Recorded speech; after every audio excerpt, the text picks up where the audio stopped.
ನಾವು ಕೆಲಸ ಮಾಡ್ಕೊಂತ ಹೋಗ್ಬೇಕು. ಒಂದು ನದಿ ಹರಿತಿರ್ತೈತಿ, ನದಿ ಹರಿಯುವಾಗ ಒಬ್ಬರು ಬಾಯಾಗ ಹಾಕೊಂಡು ಉಗುಳದವ್ರು ಅದಾರ, ಕೈಯಾಗ ತಗೊಂಡು ಅರ್ಗ್ಯ ಬಿಟ್ಟವ್ರು ಅದಾರ. ಇವ್ರು ಅರ್ಗ್ಯ ಬಿಟ್ಟಾರ, ನನಗ್ ಹೊಗಳಾರ ಅಂತ ತಿಳ್ಕೊಂಡು ನದಿ ಉಕ್ಕಿಲ್ಲ ಸೊಕ್ಕಿಲ್ಲ. ಏನ್ ಇವ್ರು ಬಾಯಾಗ ಹಾಕೊಂಡು ಉಗುಳಾರ ಅಂತ ತಿಳ್ಕೊಂಡು ಬತ್ತಿಲ್ಲ ಅತ್ತಿಲ್ಲ, ಸುಮ್ಮನೆ ಹರಿದು ಸಮುದ್ರ ಹೆಂಗ ಸೇರ್ತೈತೆಲ್ಲ ಹಂಗ ಮನುಷ್ಯ ನದಿಯಂತೆ ಬದುಕಬೇಕು. ಇದು ಅಮೃತತ್ವದ ಜೀವನ. ಜೀವನದ ಮೇಲೆ ಸ್ವಲ್ಪ ಹೆಚ್ಚು ಕಡಿಮೆ ಸುಖ ದುಃಖ ಕಷ್ಟಗಳು ಮಾನ ಅಪಮಾನಗಳು ಬರ್ತಿರ್ತಾವ, ಬರುದಿಲ್ಲೇನು ಹೇಳಿ, ಎಲ್ಲವೂ ಬರ್ತವೆ. ಇದ್ರ ಮಧ್ಯದೊಳಗೊಂದು ಅಮೃತದ ಜೀವನವನ್ನು ಕಟ್ಟುವುದು. ಮನುಷ್ಯ ಕೆಲಸ ಮಾಡ್ಕೊಂತ ಹೋಗ್ಬೇಕು. ಒಬ್ರು ಕ್ಲೆಮೆಂಟ್ ಅಂತಿದ್ರು, ಕ್ಲೆಮೆಂಟ್ ಯುರೋಪ್ ದೇಶದೊಳಗೆ. ಕ್ಲೆಮೆಂಟ್ ಏನ್ ಮಾಡ್ತಿದ್ದ ಅಂದ್ರ, ಒಂದು ಮಕ್ಕಳಿಗೆ, ಬಡವ್ರ ಮಕ್ಕಳಿಗೆ ಸಾಲಿ ಕಟ್ತಿದ್ದ.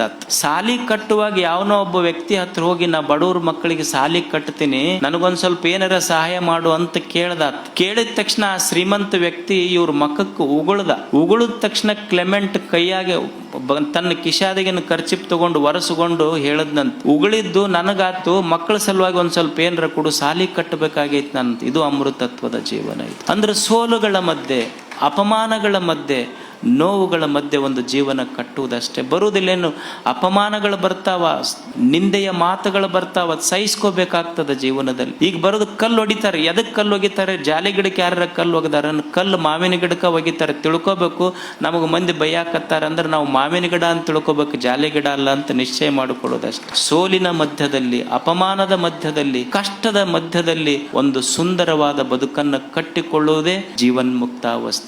ಆಶಾ ಬಿಡುವುದು, ನಿರಾಶೆಯಿಂದ ಸಮಾಜಕ್ಕಾಗಿ ಕೆಲಸ ಮಾಡೋದು. ಅಪ್ಪಗಳು ಮಾಡಲಿಲ್ಲ. 75 ವರ್ಷಗಳ ಕಾಲ ನಿರಾಶೆಯಿಂದ ಒಂದು ಸಂತಸದ ಬದುಕನ್ನ ಕಟ್ಟಿದ್ರವ್ರು. ನಿರಾಶೆಯಿಂದ ನಾವು ಸೇವಾ ಮಾಡಿದ್ರ ಭಗವಂತ ತಾನೇ ಮುಟ್ಟಿಸ್ತಾನ. ಈಗ ನೀವು ನೋಡಿ, ಈ ಕುರಿ ದೊಡ್ಡಿ ಇರ್ತೈತಿ, ಕುರಿ ಕಾಯೋರು ಕುರಿ ದೊಡ್ಡಿ ಹಾಕಿರ್ತಾರೆ, ನೋಡಿರಿಲ್ಲ? ಈ ಕುರಿ ದೊಡ್ಡಿ ಅಮಾವಾಸ್ಯೆ ಕತ್ತಲ್ ಇರ್ತೈತಿ. ಅಮಾವಾಸ್ಯೆ ಕತ್ತಲ್ದಾಗ ಒಂದು 100 ಕುರಿ ಇರ್ತಾವ. 100 ಕುರಿಯೊಳಗ ಕುರಿ ದೊಡ್ಡಿ ಇರ್ತೈತಿ, ಸಣ್ಣ ಕುರಿ ಮರಿ ಹಾಕಿರ್ತೈತಿ. ಕತ್ತಲೈತಿ, 100 ಕುರಿನೂ ಕರ್ಗದವ.